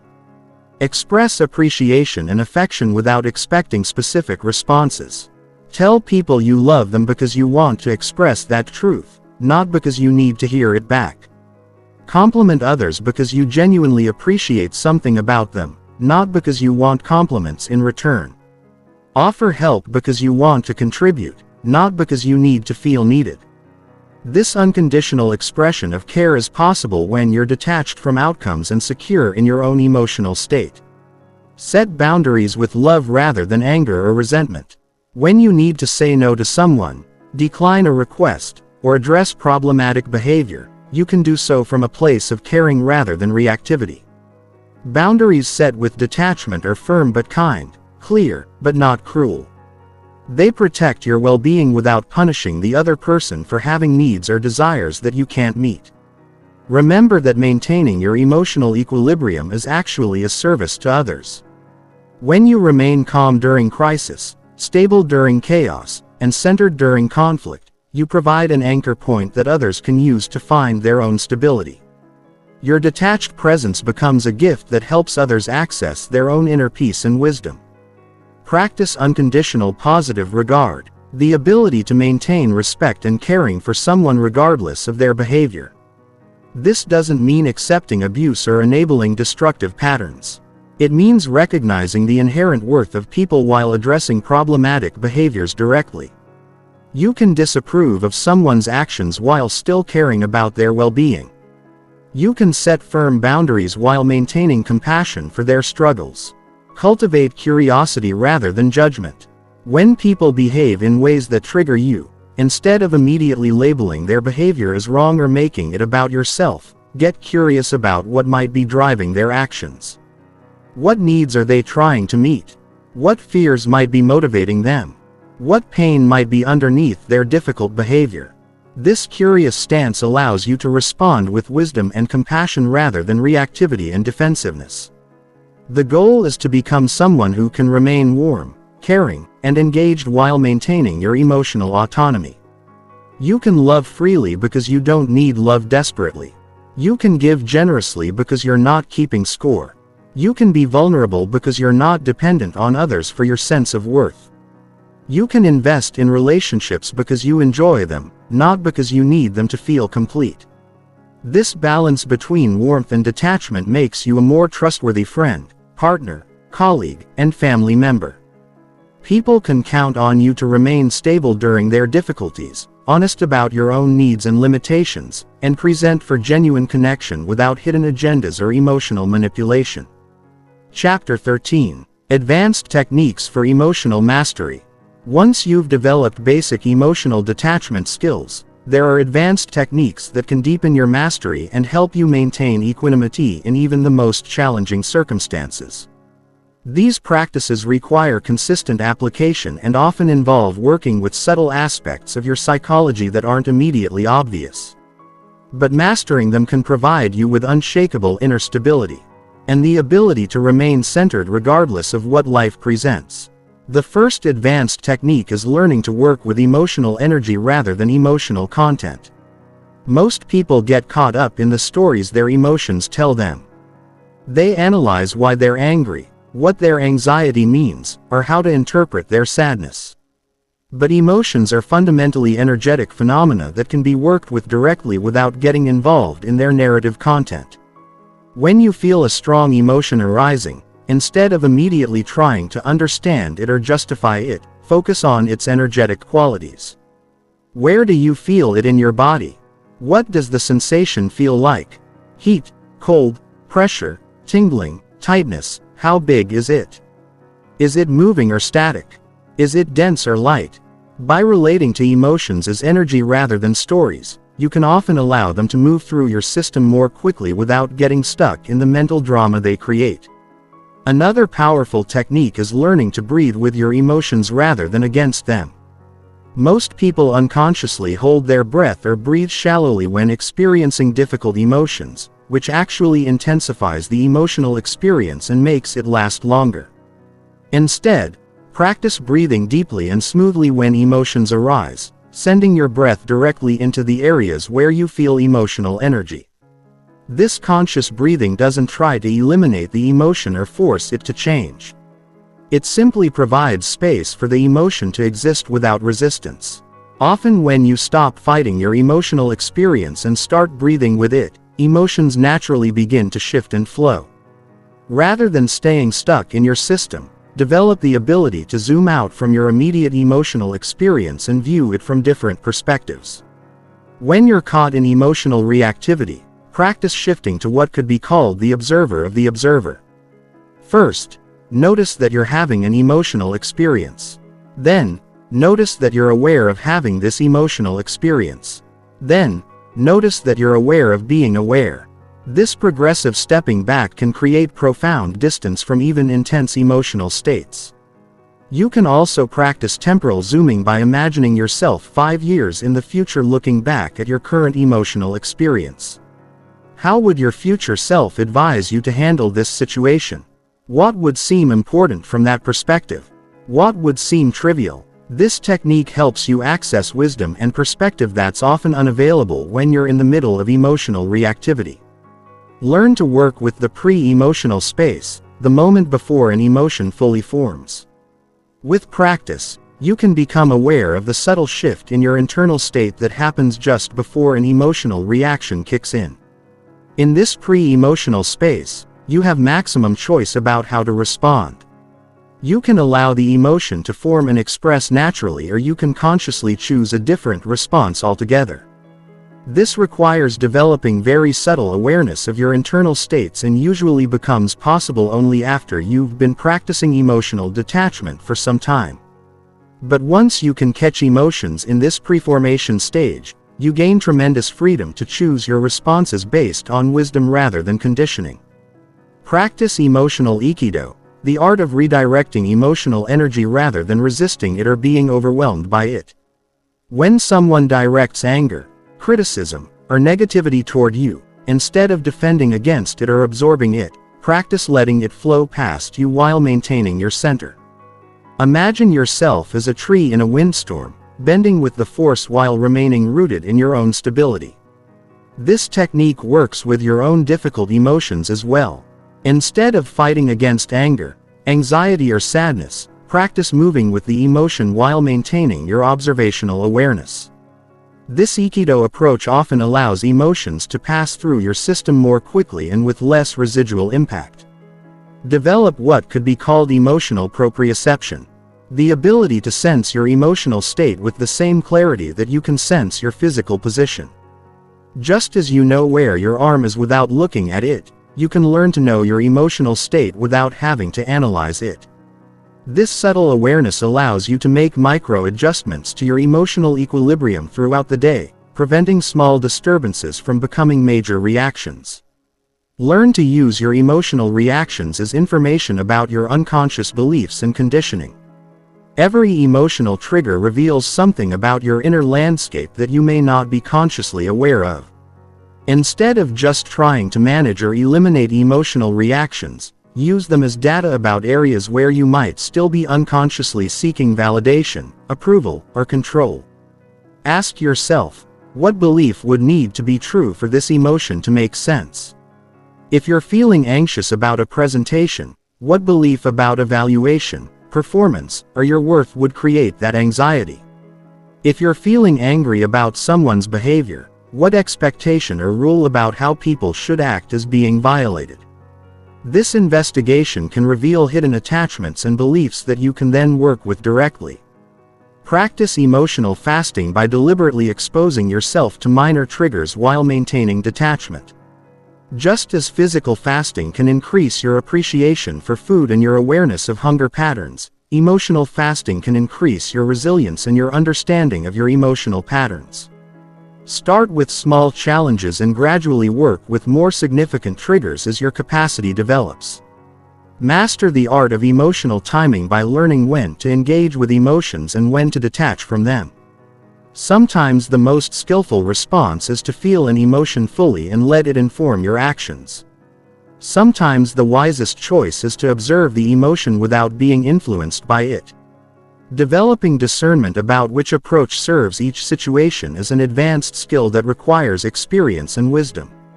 The ultimate goal of these advanced techniques is not to eliminate your emotional life, but to develop such mastery over your emotional experience that you can choose how to engage with whatever arises. You become like a skilled surfer who can ride any wave with grace and skill, or like a master musician who can play any piece with technical precision while maintaining artistic expression. This level of emotional mastery provides profound freedom because you're no longer at the mercy of your conditioning, your triggers, or your circumstances. You can respond to any situation from your highest wisdom rather than your deepest wounds. You can remain centered in chaos, calm in crisis, and loving in the face of hostility. This is the promise of advanced emotional detachment.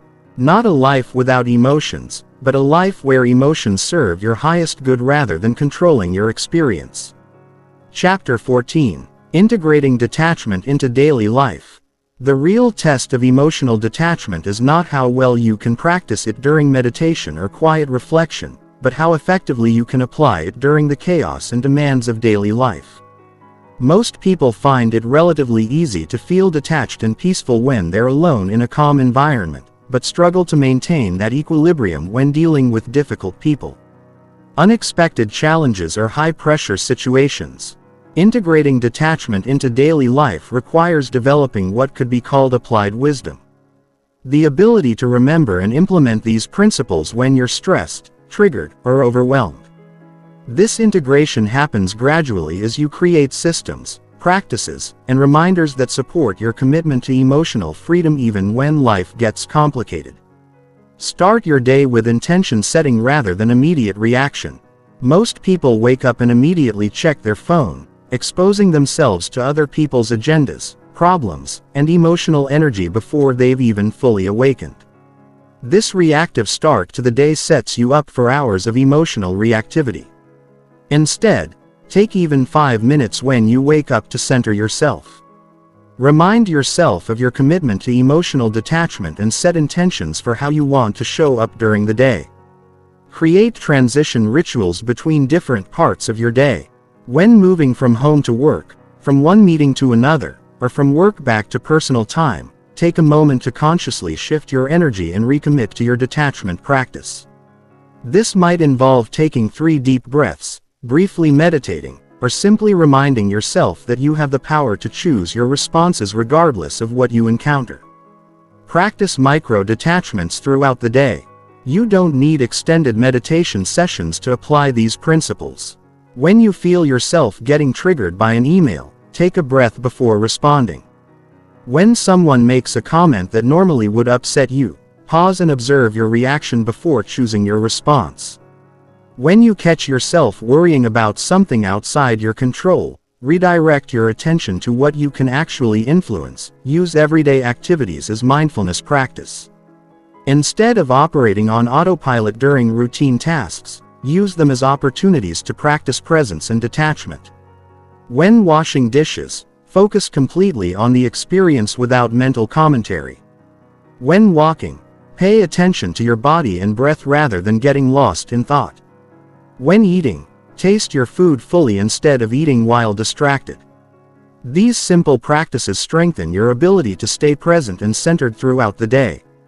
Develop standard responses to common triggers. Most people encounter similar challenging situations repeatedly.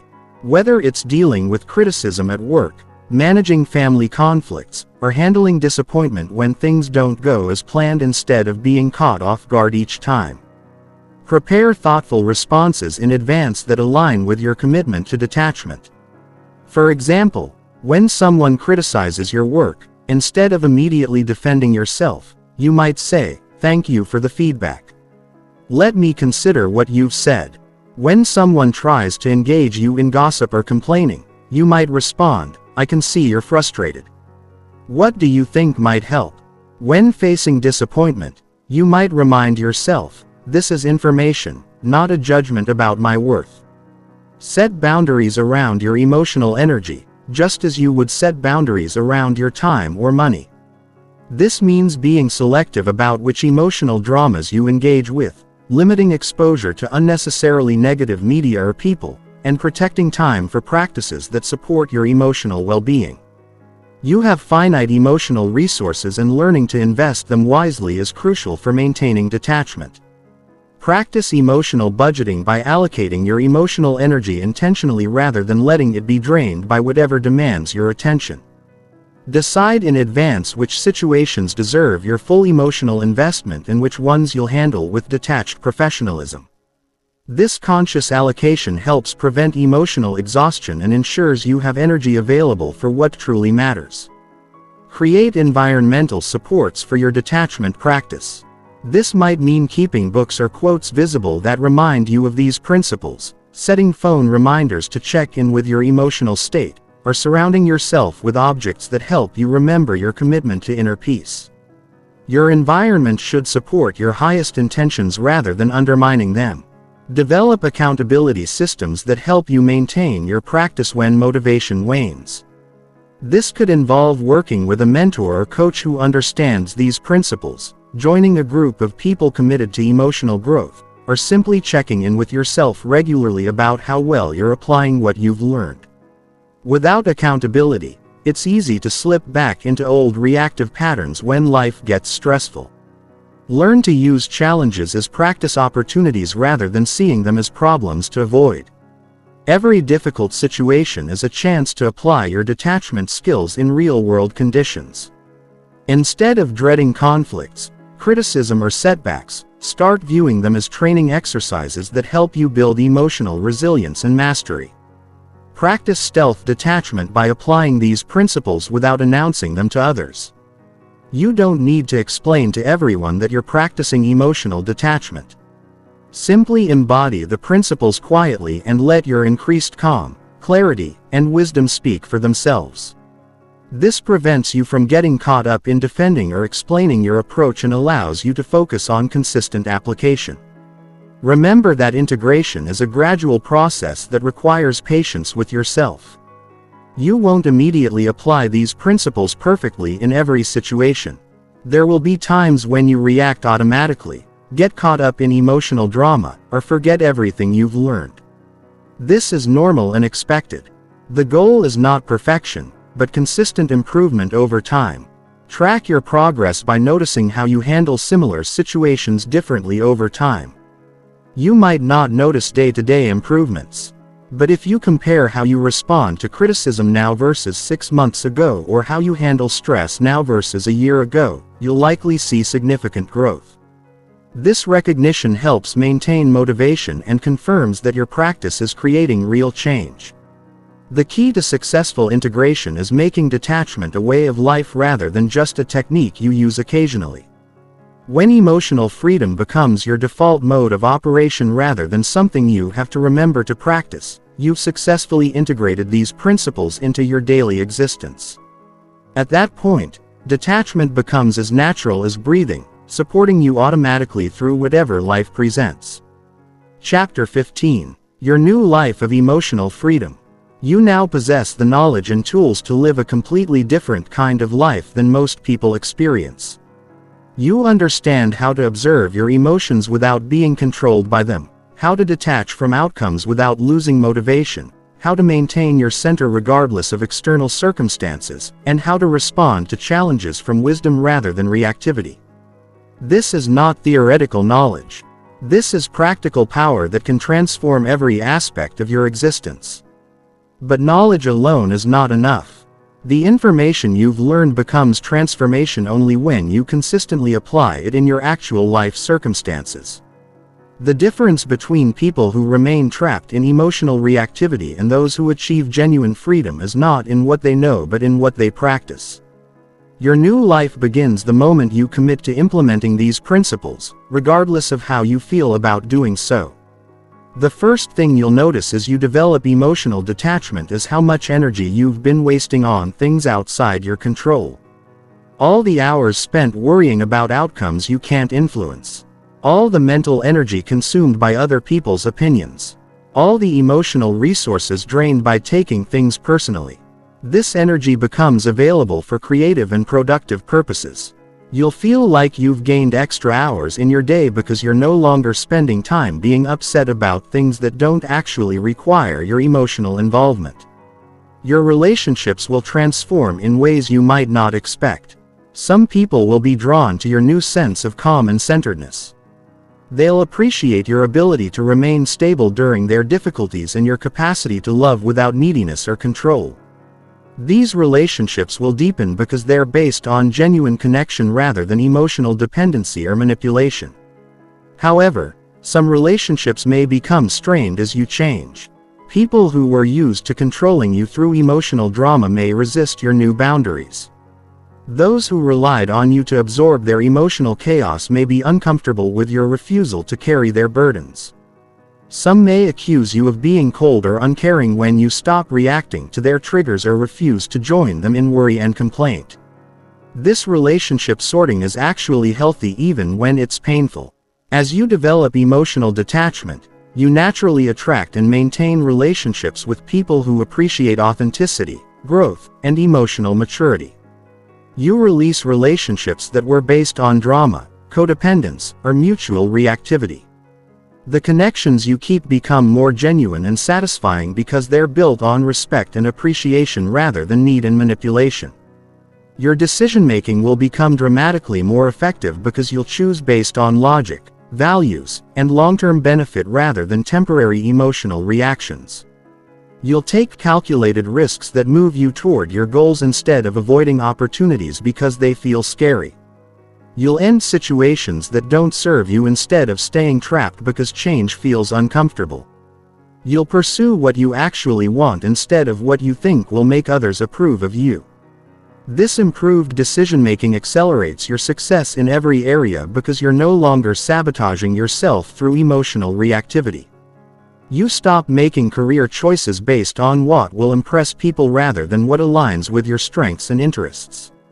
You stop choosing romantic partners based on desperation or fantasy rather than compatibility and shared values. You stop making financial decisions based on fear or greed rather than sound planning and appropriate risk assessment. Your health will likely improve as you eliminate the chronic stress that comes from emotional reactivity. When you're not constantly activating your fight-or-flight response over non-threatening situations, your nervous system can relax into its natural balanced state. You'll sleep better because you're not replaying conversations or worrying about tomorrow's challenges. You'll have more physical energy because you're not exhausting yourself with emotional drama. You'll discover that you can maintain your values and principles even when they're unpopular or challenged because your emotional well-being doesn't depend on others' approval. You can do what you believe is right regardless of criticism or social pressure. This integrity becomes a source of deep self-respect and attracts people who share your commitment to authenticity and truth. Your work performance will improve as you become less affected by workplace politics, criticism, and pressure. You'll make better professional decisions because you're not trying to prove anything or defend against perceived threats. You'll communicate more effectively because you're responding from clarity rather than defensiveness. You'll handle criticism and feedback constructively because your self-worth isn't threatened by suggestions for improvement. You'll find that you can be genuinely helpful to others in ways that weren't possible when you were emotionally reactive. People will seek your counsel because they sense your stability and wisdom. You'll be able to offer support without getting pulled into drama, provide perspective without being preachy, and maintain compassion without enabling destructive behavior. Perhaps most importantly, you'll discover an inner peace and contentment that doesn't depend on external circumstances. You'll stop waiting for life to be perfect before you allow yourself to be happy. You'll appreciate what you have while working toward what you want. You'll find joy in simple experiences because you're not constantly focused on what's missing or wrong. This inner peace is not passive resignation or emotional numbness. It's an active state of engagement that comes from knowing you can handle whatever life presents. You'll feel more alive, not less, because you're no longer dulled by constant emotional reactivity. You'll be more present in each moment because you're not lost in mental stories about the past or future. The transformation you experience will inspire others. Even if you never speak directly about these principles, your example of calm strength and centered wisdom will give others permission to develop their own emotional freedom. You'll become living proof that it's possible to care deeply while remaining detached, to love fully while maintaining independence, and to engage completely while staying centered. This is not the end of your journey, but the beginning of a new way of living that will continue to deepen and expand throughout your life. The skills you've learned will become more natural with practice, and you'll discover even subtler applications as you encounter new challenges and opportunities. Every situation becomes a chance to practice emotional mastery, and every relationship becomes an opportunity to embody the wisdom you've developed. Your new life of emotional freedom is not a destination you arrive at, but a way of being. You choose moment by moment. Each time you observe your emotions without being controlled by them. Each time you respond from wisdom rather than reactivity. Each time you maintain your center during chaos, you're creating this new life. The power has always been yours.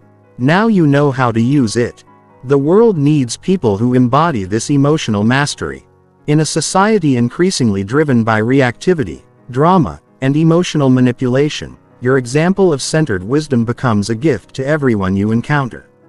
You become a source of stability in chaos, clarity in confusion, and peace in conflict. This is not just personal transformation. This is a contribution to the collective healing our world desperately needs. Your journey of emotional detachment without becoming cold is complete when you realize it never ends. It's a continuous practice of choosing freedom over reactivity, wisdom over emotion, and love over attachment. Every day offers new opportunities to deepen this mastery, and every relationship provides new chances to practice these principles. The life of emotional freedom you've learned to create is yours to live fully starting right.